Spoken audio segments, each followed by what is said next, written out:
avons trois objectifs avec ce match. Le premier objectif est un objectif sportif. Nous souhaitons, avec ce match, permettre à notre équipe de se confronter à un club de haut niveau qui joue régulièrement la Coupe de l'UEFA en Europe, qui est parmi les 4 plus grands clubs populaires en Espagne.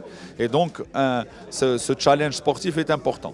Ça permet de voir l'état de préparation de notre équipe face à un adversaire de haut niveau. Nous avons un deuxième objectif financier.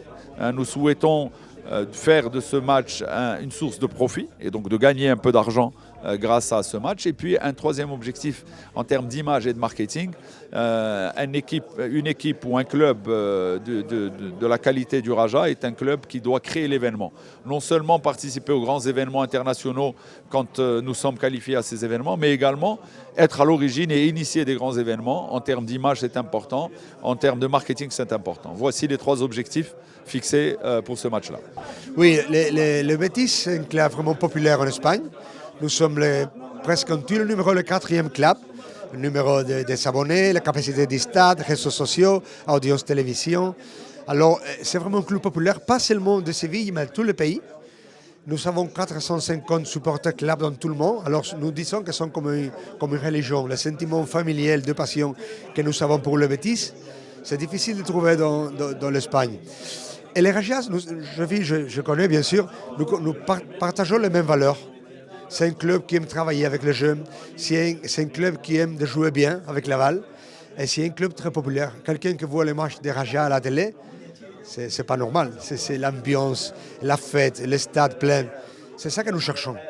Alors je crois que nous avons beaucoup de choses similaires entre Raja et Betis. C'est pour ça que nous sommes ici, bien sûr.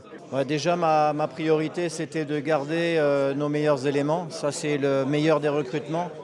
Parce qu'on a un groupe qui peut encore progresser. On a réussi à prolonger Yajour, notre buteur. On a prolongé quelqu'un comme Sofiane Raimi. On a gardé notre capitaine Bader Banoun qui était sollicité et c'était pas facile. Donc pour moi déjà c'était la priorité, c'était de garder nos meilleurs éléments. Ensuite j'ai tendance à penser qu'on a perdu dans l'effectif actuel un titulaire et demi, j'ai envie de dire, et qu'on a recruté 4 joueurs qui potentiellement peuvent être titulaires dans cette équipe. Donc on s'est renforcé. Après, je reste attentif bien sûr au fait que si on a une opportunité dans le secteur offensif, on ne va pas s'en priver. On y travaille avec le staff depuis plusieurs semaines. Maintenant, entre nos envies et les difficultés, c'est pas toujours facile, mais le but pour moi, c'est que nos supporters comprennent que je ne vais pas recruter des joueurs juste pour momentanément leur faire plaisir. Le but, c'est d'être efficace, compétitif, et c'est vraiment de renforcer l'équipe. Si c'est recruter pour recruter des joueurs moyens juste pour faire plaisir pendant 15 jours à nos supporters, je ne vois pas l'intérêt. L'intérêt, c'est d'être efficace, l'intérêt, c'est d'avoir des résultats sur la saison. Donc je préfère qu'on prenne notre temps, mais qu'on renforce réellement l'équipe si on a l'occasion de recruter dans les jours à venir. Nous avons en effet réalisé, je pense, un très bon parcours l'année dernière. 2 titres africains que nous n'avions plus remportés depuis une quinzaine d'années. Nous avons également été qualifiés en Champions League. Ça nous met un peu de pression. Ça veut dire que l'année qui démarre, la saison 2019-2020, nous devons être au moins aussi bons. Nous travaillons dans cet esprit-là. Nous commençons une préparation acharnée, bien organisée, avec beaucoup de matchs amicaux, planifiés à l'avance. Nous avons également organisé notre mercato pour procéder à des recrutements dans les postes qui nécessitaient d'être renforcés. Nous continuons à regarder pour essayer de renforcer sur 1 ou 2 positions l'équipe. Je pense que le travail est fait de manière professionnelle. Bien entendu, ce n'est jamais suffisant en foot.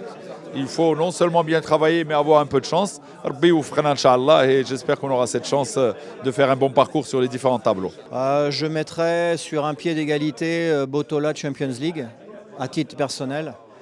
Et ensuite, je mettrai la Coupe arabe et la Coupe du Trône. Alors quand je dis ça, c'est encore une fois avec beaucoup de respect pour la Coupe arabe et la Coupe du Trône, mais c'est important qu'on ancre le club au niveau Botola. On a fini deuxième, il faut cette année faire au moins aussi bien, voire mieux, pour ancrer le club, vraiment reprendre la main au niveau du championnat national. La Champions League, ça me tient à cœur, c'est une compétition où j'ai été au minimum en demi-finale, donc j'ai vraiment à cœur qu'on fasse une grande saison au niveau de la Champions League, qu'on se mesure aux meilleures équipes africaines. Donc ça c'est très important.